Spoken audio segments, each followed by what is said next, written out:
स्वागत है आपका कंपनियां और करियर्स के चैनल में। यहाँ पे हमारी एक्सपर्ट टीम आपको कंपनीज, करियर्स और जॉब्स के रिलेटेड इंफॉर्मेशन देते हैं। हेलो फ्रेंड्स, आज हम जानते हैं कि पीएफ विड्रॉल हम कैसे होम लोन रिपेमेंट के लिए यूज कर सकते हैं। ठीक है, अगर हमारा कुछ रिपेमेंट है और हम पीएफ विड्रॉल निकाल के कुछ होम लोन रिपेमेंट कर पाएं, तो चलिए आज इस वीडियो में जानते हैं। और ये वीडियो आप लास्ट तक देखिएगा, क्योंकि मैं लास्ट में बताऊंगा कि कैसे आप सपोर्टिंग डॉक्यूमेंट इनके रखें, ताकि इनकेस अगर वेरीफाई हो तो आप इन्हें दिखा पाए। एम्प्लॉय एलिजिबिलिटी क्या रहती है? इसमें आपको 10 साल की मेंबरशिप चाहिए with employ provident fund organisation. ठीक है, ईपीएफ में आपका अकाउंट 10 साल का होना चाहिए। Means you have contributed 10 years of contribution to your provident fund account. ठीक है, not necessary that 10 years membership with same employer. ऐसा नहीं है कि एक ही एम्प्लॉयर के पास आपको 10 साल की अगर आपने जॉब किए तो सिर्फ सेम कंपनी में तभी आपका ये 10 years काउंट होता है। आप टोटल कितने भी एम्प्लॉयर के साथ काम करें, पर जब आपका ईपीएफ अकाउंट खुला हो तो वो 10 साल का होना चाहिए। ठीक है, आपकी मेंबरशिप ईपीएफ में 10 साल की होनी चाहिए, ना कि एक ही कंपनी में। ठीक है, अलग अलग कंपनी भी हो सकते हैं। How much you can withdraw? अभी आप कितने विड्रॉ कर सकते हैं? जो 3 पॉइंट मैंने लिखा है, तीनों में से जो भी मिनिमम अमाउंट होता है वो आप विड्रॉ कर सकते हैं। सबसे पहले पॉइंट पे मैंने लिखा है 36 month basic wages plus dearness allowance. ठीक है, अगर आपका डियरनेस अलाउंस नहीं है तो सिर्फ 36 मंथ का बेसिक सैलरी आप कैलकुलेट कर लीजिए पहले। ठीक है, दूसरा आप क्या कैलकुलेट करिए, टोटल एम्प्लॉय और member share plus total employer और कंपनी शेयर विथ इंटरेस्ट। ठीक है, आपका कंपनी का शेयर और आपके शेयर ईपीएफ अकाउंट में कितने हैं विथ इंटरेस्ट के साथ, ये आप एक जगह कैलकुलेट कर लीजिए।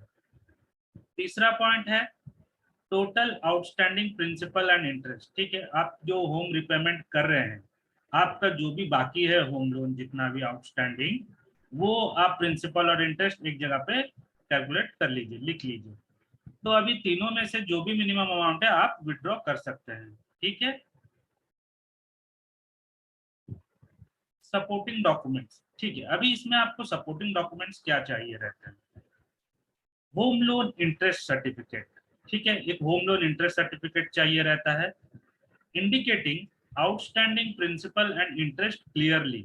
देखिए, इसमें आउटस्टैंडिंग प्रिंसिपल और इंटरेस्ट आपका जितना भी रिमेनिंग है, ठीक है, होम लोन रिपेमेंट पे, तो वो clearly home loan interest certificate में दिखना चाहिए। ठीक है, मैं आपको एक सैंपल बता देता हूँ कैसा होम लोन इंटरेस्ट सर्टिफिकेट दिखना चाहिए। ये देखिए, होम लोन इंटरेस्ट सर्टिफिकेट ऐसा दिखता है। सबसे पहले XYZ बैंक, जो भी आपका बैंक का नाम लिखा रहेगा, फिर बैंक के एड्रेस लिखी रहेगी, ठीक है, टॉप में।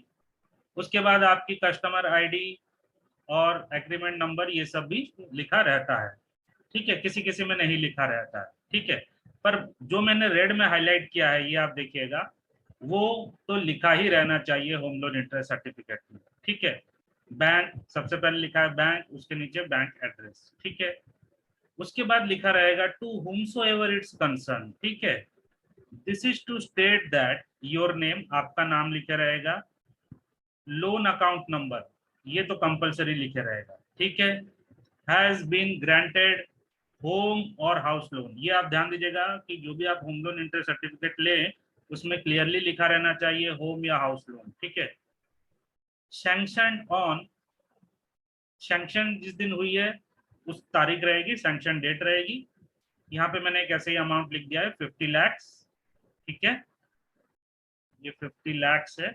ओके, ये अमाउंट में पूरी लिखी रहेगी। ठीक है, ये लोन अमाउंट लिखी रहेगी। For the property, your property address. ठीक है, फॉर द प्रॉपर्टी, किस कौन से प्रॉपर्टी में आपको लोन मिला है उसका एड्रेस रहेगा। एग्जांपल दिया है मैंने, ऐसे लिखा रहेगा प्लॉट नंबर 216, जो भी आपका प्लॉट नंबर है। ठीक है, उसके बाद ये आप ध्यान दीजिए, जो कि मैं बोल रहा था, प्रिंसिपल और इंटरेस्ट लिखा रहना चाहिए। Amount paid by the customer, ठीक है, आपने जितना पे किया है ये भी लिखा रह सकता है या ये भी लिखा रह सकता है। Amount recovered by the bank, आप जो पे कर रहे हैं अमाउंट बैंक भी वही रिकवर कर रहा है, तो कभी कभी ये स्टेटमेंट लिखा रहता है अमाउंट पेड बाय कस्टमर, कभी कभी ये लिखा रहता है amount recovered by the bank, ठीक है, दोनों एक ही चीज है। इज रुपीज, जितना भी आपसे रिपे हुआ है, ठीक है, जैसे यहाँ 6 लाख मैंने लिख दिया है, 6 लाख, विच इंक्लूड्स इंटरेस्ट, ठीक है, ये जो आपने 6 लाख आपसे बैंक ने रिकवर किया है, ये इंक्लूड क्या कितना करता है, इंटरेस्ट, इंटरेस्ट ऑफ ₹3 लाख, ठीक है, 6 लाख में से 3 लाख इंटरेस्ट वो बैंक ने आपसे रिकवर किया है, ठीक है, ड्यूरिंग द पीरियड, ये पीरियड भी जो है ये मैंडेटरी है, ठीक है, ये मेंशन किया रहना चाहिए होम लोन इंटरेस्ट सर्टिफिकेट में।